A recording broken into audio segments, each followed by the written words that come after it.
ભાજપના સુરતના સાંસદ મુકેશ દલાલે એક એવું નિવેદન આપી દીધું કે રાજ્ય સરકારે હાલમાં હેલ્મેટ પહેરવામાંથી મુક્તિ આપી છે, તો બીજી તરફ સુરતના જ પોલીસ કમિશનરે એવું કીધું કે આવું કંઈ છે નહીં, આવું કોઈ નોટિફિકેશન કે આવું કંઈ સત્તાવાર આવ્યું નથી. હેલ્મેટનો મુદ્દો છેલ્લા કેટલાક દિવસથી આખા ગુજરાતને ગમરોળી રહ્યો છે અને એવા સમાચારો આવતા રહે છે કે સરકારે હેલ્મેટમાંથી મુક્તિ આપી છે અને લોકોને એ બાબતમાં અસમંજસ છે. હવે એવા સમયે ભાજપના સુરતના સાંસદ મુકેશ દલાલે એક એવું નિવેદન આપી દીધું કે રાજ્ય સરકારે હાલમાં હેલ્મેટ પહેરવામાંથી મુક્તિ આપી છે, તો બીજી તરફ સુરતના જ પોલીસ કમિશનરે એવું કીધું કે આવું કંઈ છે નહીં, આવું કોઈ નોટિફિકેશન કે આવું કંઈ સત્તાવાર આવ્યું નથી. તો આમાં સવાલ ઘણા બધા ઊભા થાય કે પ્રજાના પ્રતિનિધિ છે એ જાણ્યા મૂક્યા વગર ઠોકાઠોક કરે છે અને પ્રજાને ગેરમાર્ગે દોરે છે. તો અમે મુકેશ દલાલની સાથે વાત કરવાની પણ કોશિશ કરી છે, તો આ વિશે હું વાત કરીશ. મારું નામ રાજેશ શાહ છે અને તમે જોઈ રહ્યા છો ગુજરાતના સૌથી મોટા ડિજિટલ ન્યૂઝ પ્લેટફોર્મ ખબરછે.com. ગઈકાલે આખો દિવસ હેલ્મેટના સમાચાર ચાલ્યા, કારણ કે ઘણા બધા ન્યૂઝની અંદર એવા સમાચાર આવ્યા કે રાજ્ય સરકારે હેલ્મેટ પહેરવામાંથી મુક્તિ આપી છે આખા બધા જ શહેરોની અંદર. હવે મીડિયાના લોકો ગઈકાલે મુકેશ દલાલની ઓફિસે ગયા હતા અને એમની બાઇટ લીધી હતી, તો મુકેશ દલાલે એવું નિવેદન આપ્યું કે હાલમાં રાજ્ય સરકારે હેલ્મેટ પહેરવાથી મુક્તિ આપી છે અને સુરતના 12 ધારાસભ્યોએ રજૂઆત કરી હતી, એટલે આ ધારાસભ્યોનો પણ હું આભાર માનું છું. હવે 12 ધારાસભ્યોએ રજૂઆત કરી છે કે નથી કરી એ ખબર નથી, પરંતુ કુમાર કાનાણીએ ચોક્કસ રજૂઆત કરેલ. કુમાર કાનાણીએ વાત બી કરી અને પોતાનો વિડીયો બી એમણે વાયરલ કરેલો કે ભાઈ તમે ગુજરાતની અંદર જો રાજકોટમાં આવી છૂટ આપતા હો તો બાકીના જે મહાનગરપાલિકાઓમાં પણ એક સરખો સમાન વાત હોવી જોઈએ. તો સુરત છે, અમદાવાદ છે, વડોદરા છે, એમાં પણ જે પ્રમાણે તમે રાજકોટની વાત કરો છો કે હમણાં દંડ નહીં લેવાય એને બદલે ફૂલ આપવામાં આવશે, તો એવું આ બાકીની મહાનગરપાલિકાઓમાં પણ કરવું જોઈએ એવું કુમાર કાનાણીએ તો કીધું હતું. બાકીના 12 ધારાસભ્યોની ખબર નથી.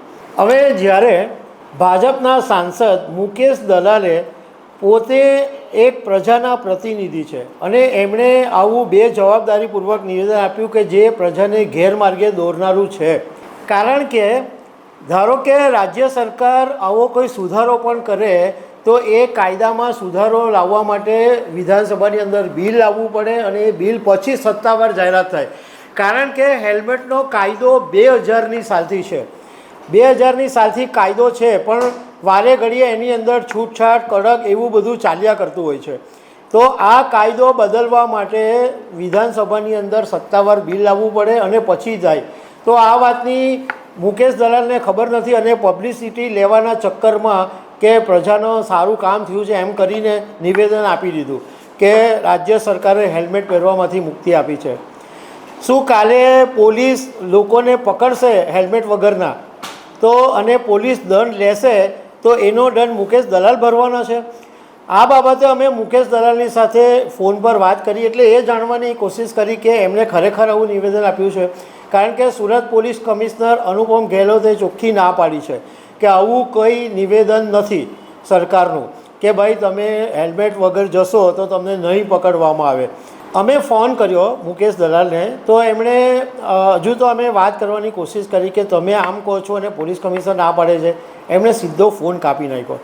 એ પછી લગભગ મેં 25 મિનિટ સુધી સતત 8 થી 10 એમને ફોન કર્યા, પરંતુ એમણે ઉચક્યા નહીં. આપણે ફરીથી એક વખત ટ્રાય કરીએ, કદાચ મુકેશ દલાલ જો ફોન ઉચકી લે તો એમને પૂછીએ કે તમે આ નિવેદન કયા આધારે આપ્યું અને એમણે ખરેખર આ નિવેદન આપ્યું છે કે કેમ, એ વાત આપણે એમની સાથે પૂછી લઈએ. આ મેસેજ હું છેલ્લા લગભગ 1 કલાકથી ફોન કરું છું, તો આ જ મેસેજ આવે છે કે એમનો ફોન બિઝી છે. હવે બીજા નંબર પર ટ્રાય કરીએ. આ મુકેશભાઈનો બીજો નંબર છે 97373 45 111 અને બીજો એક નંબર જે છે 97 243 45 111. Your call has been forwarded to voicemail. આ બંને નંબર ઉપર અમે 1 કલાકથી ટ્રાય કરીએ છીએ, પરંતુ મુકેશ દલાલ હવે વાત કરવા માટે તૈયાર નથી. કમસે કમ પ્રજાના પ્રતિનિધિઓએ વાત કરવી જોઈએ મીડિયાને, કારણ કે જ્યારે પછી મીડિયાની સામે એવા આક્ષેપો કરે કે મીડિયા ખોટા સમાચારો ફેલાવે છે, પણ તમે મીડિયાની સાથે વાત જ નથી કરતા.